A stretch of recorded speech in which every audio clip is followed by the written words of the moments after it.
ආයිබෝන් කියලා පිළිගන්නවා අදත් අපේ අලුත්ම වීඩියෝ එකකට. ඉතින් මේ වීඩියෝයේදී අපි කතා කරන්න බලාපොරොත්තු වෙන්නේ පොඩි ඇප් එකක් ගැන. ඉතින් ඔයා YouTube එකට වීඩියෝස් අප්ලෝඩ් කරනවා නම් ඔයා අනිවාර්යයෙන්ම thumbnail හදනවා ඇති. ඉතින් ඒ thumbnail හදන්න ඔයා පොඩි apps use කරනවා ඇති. සමහර විට ඒ app වල සිංහල thumbnail හදාගන්න බැරි වෙන්න පුළුවන්. ඉතින් ඒ ප්‍රශ්නෙට හොඳම විසඳුම තමයි අද අපි කතා කරන්න යන්නේ. ඒ කියන්නේ මෙන්න මේ සිංහල ෆොටෝ එඩිටර් කියන app එක. ඉතින් අද කතා කරමු මේ සිංහල ෆොටෝ එඩිටර් කියන app එකෙන් කොහොමද සිංහල thumbnail එකක් ලස්සනට සුපිරියටම හදාගන්නේ කියලා.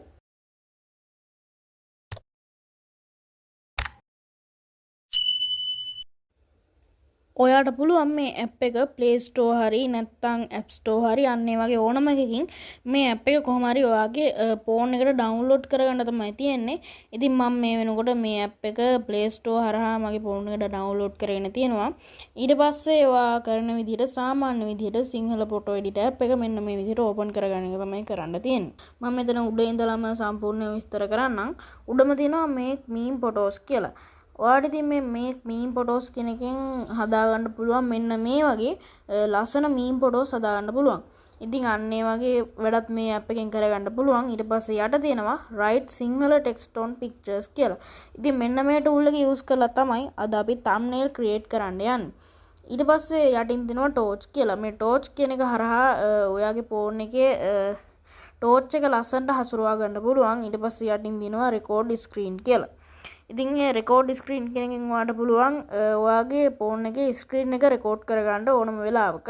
ඊට පස්සේ ලැන්ග්වේජ් එක චේන්ජ් කරන්න පුළුවන්. දැන් අපි මේකේ දාලා තියෙන සිංහල ඉංග්‍රීසි දැම්මොත් go to the app දීලා මෙන්න මේ විදිහට ලැන්ග්වේජ් එක චේන්ජ් කරගන්න පුළුවන්. ඉතින් අපි සිංහල ලැන්ග්වේජ් එකම තියලා go to the app දෙමු. ඊට පස්සේ යට දෙනවා how to use කියලා. ඒ කියන්නේ මේ app එක use කරන්නේ කොහොමද කියලා එයාලා වෙනම කියලා දීලා තියෙනවා. අද වැඩේට අපිට ඕන කරන්නේ මෙන්න මේ write sinhala text on pictures කියන tool එක. ඊට පස්සේ මම මේක ක්ලික් කරනවා. ඉතින් ඔයාලට එතනත් ගිහිල්ලා අමුතුම ඉන්ටර්ෆේස් එකක් බලන්න පුළුවන්. මෙතන උඩින්ම තියෙනවා new transparent layer කියලා. ඒ කියන්නේ අපිට ෆොටෝ එකක් ඕන නම් කැමති නම් හදාගන්න පුළුවන් පිටිපස්ස transparent කරලා. යට තියෙනවා new blank image. ඒ කියන්නේ නිකන් තනි පාටේ ෆොටෝ එකක් අපිට හදාගන්න පුළුවන්. ඊට පස්සේ අපි thumbnail හදන්න අද use කරන්නේ මෙන්න මේ from gallery කියන එක. ඒ කියන්නේ ඔයා දැන් Google එකෙන් හරි නැත්නම් වෙන කොහෙන් හරි ෆොටෝ එකක් download කරගෙන තියෙනවා නම් ඒක උඩ text එකක් දාලා ලස්සනට හදාගන්න පුළුවන් මෙන්න මේ tool එක use කරලා. මම ඒක click කරනවා. ඊට පස්සේ අපෙන් අහනවා මොන ඒ කියන්නේ gallery ද නැත්නම් photos එකද අන්න ඒ වගේ මොකෙන්ද අපි photos තෝරන්නේ කියලා අහනවා. මම gallery දෙනවා. ඊට පස්සේ අපි අපේ gallery එකට අරන් ගිහිල්ලා අපේ ඕන ෆොටෝ එක තෝරන්න කියනවා. ඊට පස්සේ මම මෙන්න මේ ෆොටෝ එක තෝරනවා. මම ඒක තමයි අද ෆොටෝ එක හදන්න යූස් කරන ෆොටෝ එක. ඊට පස්සේ ඔයාලට මේකෙන් කරන්න පුළුවන් දේවල් බලා ගන්න පුළුවන්. උඩින්ම තියෙනවා add text කියලා. ඒ කියන්නේ දැන් අපිට මේක උඩින් text එකක් දාගන්න පුළුවන්. ඊට පස්සේ add others. අපි බලමු මේකට ගිහලා ආයෙ මොනවද තියෙන්නේ කියලා. ඊට පස්සේ ඔයාලට පුළුවන් මෙන්න මේ වගේ ගොඩාක් දේවල් බලා ගන්න මේ app එක හරහා කරන්න පුළුවන් දේවල්. අපි බලමු add text කියලා උඩින්ම තියෙනවා. ඒ කියන්නේ මම අර කලින් කිව්වා වගේ text එකක් දාගන්න පුළුවන්. ඊට පස්සේ add extra photos කියලා තියෙනවා. ඉතින් ඒකේනුත් ඔයාලට පුළුවන් මේක උඩට තව gallery එකේ තියෙන තව ෆොටෝ එකක් දාගන්න. ඉතින් මම ඒක මෙහෙලා use කරන්නේ. ඊට පස්සේ ආයෙ තියෙනවා තව emoji මේකට දාගන්න පුළුවන්. ඊට පස්සේ තව stickers දාගන්න පුළුවන්, shapes දාගන්න පුළුවන්. ඊට පස්සේ යටම ඔයාලට මෙන්න මෙතන බලන්න පුළුවන් add rounded image කියලා. මම ඒක ඔයාලට පොඩ්ඩක් කරලා පෙන්නන්නම්. ඒ කියන්නේ ඔයාගාව සාමාන්‍ය ෆොටෝ එකක් තියෙනවා නම් මම මේ ෆොටෝ එක උදාහරණයට ගන්නම්. ඊට පස්සේ මෙන්න මේ විදිහට අපිට මේ ෆොටෝ එක මෙන්න මේ ගානට සෙට් කරගෙන මේ සර්කල් එකට සෙට් වෙන්න අපිට මේක ඇඩ් කරන්න තියෙනවා. ඊට පස්සේ මේ ෆොටෝ එක මෙන්න මේ විදිහට රවුමට සෙට් වෙනවා ගානට. මෙන්න මේ විදිහට ඔයාලට පේන්නේ නැතුව ඇති එකම ෆොටෝ එකකින් හින්දා මෙන්න මේ විදිහට රවුමට එනවා ගානට. ඒ කියන්නේ ඕනම කොටුව හැඩයක ඕනම හැඩයක ෆොටෝ එකක් මෙන්න මේ විදිහට රවුමට කට් කරලා ගන්න පුළුවන් හැකියාවක් මේ ඇප් එකට තියෙනවා. ඉතින් මට ඒක දැන් වැඩක් නැති හින්දා මම කතිර ඔබනවා. ඊට පස්සේ අපි බලමු ආයෙ මොනවද තියෙන්නේ කියලා. තනි පාට රූප ක්ලිප් පාට් අන්න ඒ වගේ ගොඩක් දේවල් මේකේ ඇඩ් කරගන්න පුළුවන්. අපි මුලින්ම අපේ බෑග්ග්‍රවුන්ඩ් ඉමේජ් එකේ මට පොඩි වෙනස්කම් කිහිපයක් කරන්න තියෙනවා.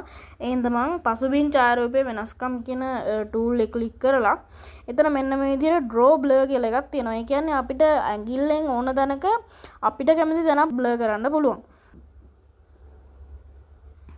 ඒ ක්ලික් කරාට පස්සේ මේ විදිහට අපේ රූපේ තියෙනවා. මම දැන් මට ඕන තැන් ටික බ්ලර් කරගන්නවා මෙන්න මේ විදිහට ටච් කරලා. ඊට පස්සේ මම වටෙන් පොඩ්ඩක් ඉතුරු කරගන්නවා. එතකොට අමාරම අමුතු ලස්සනක් එනවා. ඊට පස්සේ මේ උඩින් තියෙන සෙට් කියන බටන් එක ක්ලික් කරනවා. ඊට පස්සේ මෙන්න මේ විදිහට ගාන්ට ෆොටෝ එක ඒ විදිහටම සෙට් වෙනවා. ඒක අමුතුම ලස්සනක් තියෙන බව දැන් ඔයාලට පේනවා ඇති. ඊට පස්සේ මම යනවා දැන් අපි කරන්න යන ලොකුම වැඩේට.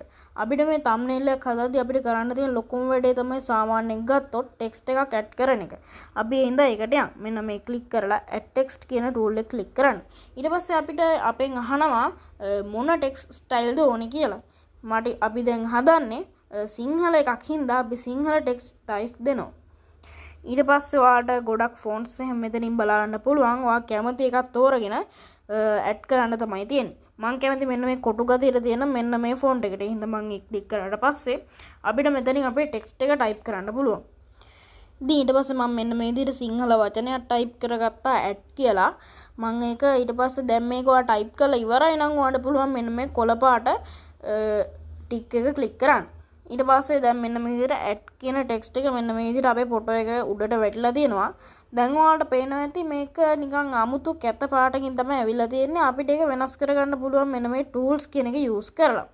එතන ගොඩක් දේවල් අපිට වෙනස් කරගන්න පුළුවන්. outline එකක් දාගන්න පුළුවන්, අකුරු බොඳ කරන්න පුළුවන්, අකුරට පොඩි shadow එකක් දාන්න පුළුවන්. අන්න ඒ වගේ ගොඩක් දේවල් මේ tools කියන එකට ගියාම බලා ගන්න පුළුවන්.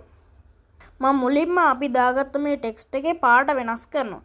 ටෙක්ස්ට් කලර් කියන එකට ගිහිල්ලා ඔයාලට බලන්න පුළුවන් මෙන්න මේ වගේ අමුතු හැඩ වගේවත් තියෙනවා. මම එකක් දාලා පෙන්නන්නම්. අන්න ඒ වගේ අමුතු ඒව දාගන්න පුළුවන් ඔයාලට. ඔයා කැමති නම් ඔයාලට ඒවත් යූස් කරන්න පුළුවන්. මම කෙලින්ම කලර්ස් කියන එකට ගිහිල්ලා මෙන්න මේ white color එක තෝරනවා. ඊට පස්සේ අපිට කැපිලා පේන විදිහට ලස්සනට අපේ ටෙක්ස්ට් එක ආවා. මම ඒ ගානට මට ඕන තැනින් තියාගන්නවා පොඩ්ඩක් පුංචි කරගෙන. මෙන්න මේ ගානින් වගේ මම මේක මෙතනින් තියාගන්නවා. ඊට පස්සේ මෙතනින් බැක් වෙලා මම මෙන්න මේ විදිහට ටෙක්ස්ට් අවුට්ලයින් කියන එකට යනවා. ටෙක්ස්ට් අවුට්ලයින් කියන එකට ගියාට පස්සේ ඔයාලට කැමති පාටකින් අවුට්ලයින් එකක් දාගන්න පුළුවන්. මම අද මේකට දාගන්න හිතාන් ඉන්නේ කළු පාට අවුට්ලයින් එකක් හින්දා මම මෙන්න මේ කළු පාට කලර් එක ක්ලික් කරනවා. ඊට පස්සේ දැන් මේක අවුට්ලයින් එක තිබ්බට නිකන් පේන්නේ නැහැ වගේ හින්දා මම මේක පොඩ්ඩක් සයිස් එක වැඩි කරගන්නවා. මෙන්න මේ 30 වගේ දාගත්තොත් ඔයාලට බලන්න පුළුවන් ලස්සනට. ඊට පස්සේ මෙන්න මේ විදිහට මම 20 තමයි මම නම් යූස් කරන්නේ. එතකොට ගානට අපිට ලස්සනට එනවා. මේක වැඩිත් නැහැ අඩුත් නැහැ. අමුතුම ලස්සනක් එනවා. ඊට පස්සේ මම මෙතනින් බැක් වෙලා මම යනවා මගේ අකුරු ටික පොඩ්ඩක් බොඳ කරගන්න. අකුරු බොඳ කරාමත් අමුතුම ලස්සනක් එනවා අපේ ටෙක්ස්ට් එකට. ඒ හින්දා මම අකුරු බොඳ කරගෙන ඉන්නවා. අකුරු බොඳ කරන්න අපි මේ ටෙක්ස්ට් බ්ලර් කියන ටූල් එක ක්ලික් කරන්න ඕනේ. එතන මෙන්න මේ විදිහට මේක වැඩි කරන්න බ්ලර් වෙන ප්‍රමාණය වැඩි වෙනවා. දැන් ඔයාලට පේනවා මම මෙතන වැඩි කරලා තියෙනවා. එතකොට අපිට නිකන් කියවන්න බැරි තරමටම බ්ලර් වෙලා තියෙන්නේ. ඒ හින්දා මෙන්න මේ ගානට වගේ තියාගෙන සාමාන්‍ය මට්ටමක තියාගෙන මේක බ්ලර් කරගන්නවා. ඉතින් එතකොටත් මාරම ලස්සනක් ඇවිල්ලා තියෙනවා අපේ ටෙක්ස්ට් එකට. ඊට පස්සේ මම මෙතනින් බැක් වෙනවා. ඊට පස්සේ ඔයාලට කැමති නම් ඔයාලට පුළුවන් ඔයා කරන වෙනස්කම් මෙතනින් කරගන්න.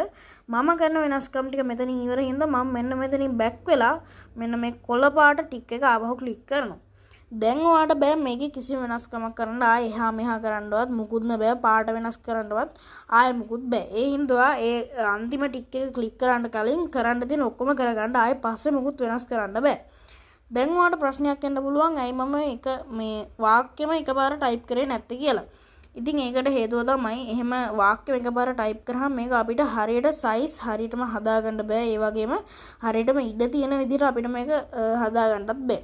ඊට පස්සේ ඉතින් ඔයාලට ඒකට කරන්න තියෙන්නේ වචනෙන් වචන වෙන වෙනම ටයිප් කරලා හදාගන්න එක. දැන් ඔයා දන්නවා මේකට ලස්සන ටෙක්ස්ට් එකක් දාලා ඊට පස්සේ ඒකට කලර් එකක් දාලා අවුට්ලයින් එකක් දාලා හදාගන්නේ කොහොමද කියලා. දැන් ඉතින් අපි ඊළඟට ආපහු කතා කරමු මේ thumbnail එක හදලා ඉවරුනාට පස්සේ. මම දැන් මගේ thumbnail එක හදාගෙන ඉවරයි. දැන් අපි මේක සේව් කරගන්න ඕනේ. දැන් ඔයාලා හිතනවා ඇති සේව් කරගන්න ගොඩක් මහන්සි වෙන්න ඕනේ. අන්න එහෙම හිතනවා ඇති. නමුත් මේ ඇප් එකේ එහෙම ගොඩක් මහන්සි වෙන්න දෙයක් නැහැ. කෙලින්ම සේව් වෙනවද කියලා අපිට බලන්න තියෙන්නේ මෙන්න මේ විදිහට සාමාන්‍ය විදිහට ඔයාගේ ඇප් එකෙන් අයින් වෙන එක විතරයි කරන්න තියෙන්නේ. ඊට පස්සේ ඔයා ගැලරියට ගිහිල්ලා බැලුවම මෙන්න මේ විදිහට නිකම්ම සේව් වෙලා තියෙනවා. ඔයා හදාගත්ත thumbnail එක. දැන් ඔයා දන්නවා ලස්සනටම සිංහල thumbnail එකක් හදාගන්නේ කොහොමද කියලා. වීඩියෝ එකේ කියලා දෙන්නවා තේරුණා නම් අනිවාර්යයෙන්ම ලයික් එකක් දාලා වීඩියෝ එක හොඳයි නම් ඒත් ලයික් එකක් දාලා මීට වඩා ඔයා දන්න මොන හරි තියෙනවා නම් කමෙන්ට් කරන්න. ඊට පස්සේ අපි ඊළඟට දාන්නේ මොන වීඩියෝ එකද කියලා ඔයා කැමති එකක් කමෙන්ට් කරන්න. ඒ වැඩියෙන්ම කමෙන්ට් තියෙන එක අනුව අපි ඊළඟ වීඩියෝ එක ඩිසයිඩ් කරනවා. ඉතින් මේ වගේ වීඩියෝස් බලන්න අපේ channel එක subscribe කරලා bell icon එක click කරලා තියාගන්න. එතකොට තමයි අපි වීඩියෝ එකක් දාපු ගමන් ඔයාගේ phone එකට ක්ෂණිකව notification එකක් එන්නේ. ඉතින් මේ වගේ තවත් වීඩියෝ එකකින් අපි ඉක්මනටම හම්බෙමු.